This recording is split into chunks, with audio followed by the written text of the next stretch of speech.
Well, how good of a pickup is that? well, we have two things. One, we can compare the pickups between the two of these. Now, I shot the still going? Yep. I shot the grand opening of the Education Village with that. I can share the audio with this. We can hear what the audio is on this. I'll keep the two separate. We also have a whole other ambisonic microphone that we can use to pick up more of the sound too, and then we edit it in there. So it's a little microphone with like 4 microphones inside of it.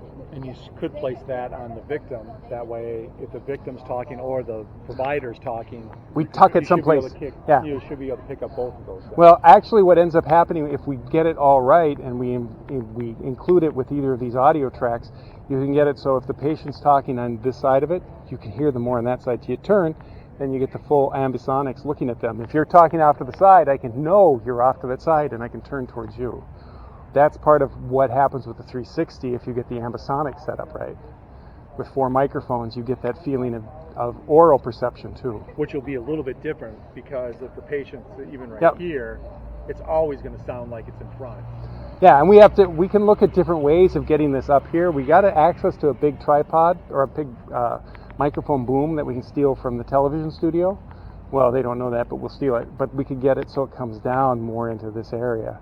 It would be nice if we go back to the ambulance roll and then come over on this side, just a little blast of the siren, so that then the students in the video will hear it coming from over there, right?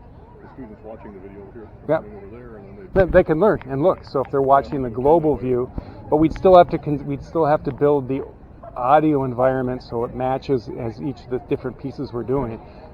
So if you do the person having the heart attack, you get that same audio feeling when the siren comes at the same point, when the people are near them at the same point. So you get that whereas it's not linear, we want to get that feeling. So if they get to 0.4 within the 360, they go out, and this is the point where you can see the patient collapsing, or he's got the camera and he falls down, and you get that perspective of what's happening too. So you can weave them all into a separate narrative, kind of. Does that make sense? This is all Adam suggested this to me, so. So can Adam be coordinating all that stuff, because that's stuff I don't know? Well, I think what we'd have to do is figure up storyboard the whole thing out. This is what we want to start with. This is what we want to capture from each particular session.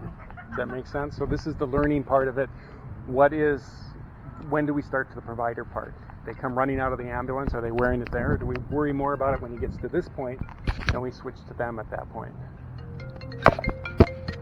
So Nashville, Tennessee. I deferred to you to decide what you wanted to do out here, because it's whatever you want to do. But then our students more so is going to be nurses in the ER. And then it can be completely on the patient, because you're seeing what they're doing, you're hearing what they're doing, and that's. Am I all right setting up along the side? You are absolutely fine. Are we all right setting up over here is the real question. What are you doing? We're not doing anything. It's not exciting. It's just We're just testing some things. So this is a 360 camera that captures everything around us. Cool. So don't say anything bad, because it is running right now.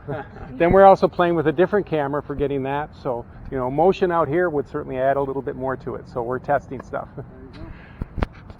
And then we can do the same thing when we get into the hospital, seeing what's most important over there. How do you want to cover that? Does that become easier to suspend in a controlled environment too? What I found is closer stuff, the seam here looks worse. Once you get back into this area, it works pretty good.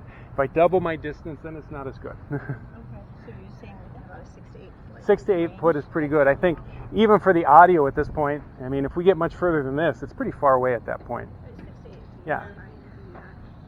Yeah, because we can mount this upside down, we can flip the video, we can invert the video, we have a lot of things we can do with it once we capture it. Of course, if we do it upside down, all the words will be backwards, so we'll have to know.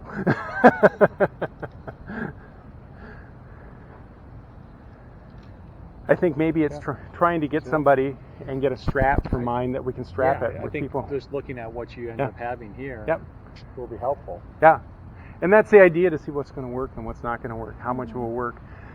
Some places I've seen where I looked online, they end up with a little harness, and they do a lot of it from right here. So most of the interactions is, I'm tall, and the person they had was tall. They said this gives them the same kind of area where they're sitting for that. So it's not bad here. If we get up with the head, then you get a lot more direction motion with it too. And maybe that's good for down here when you're looking at a person interacting with you. We'll see.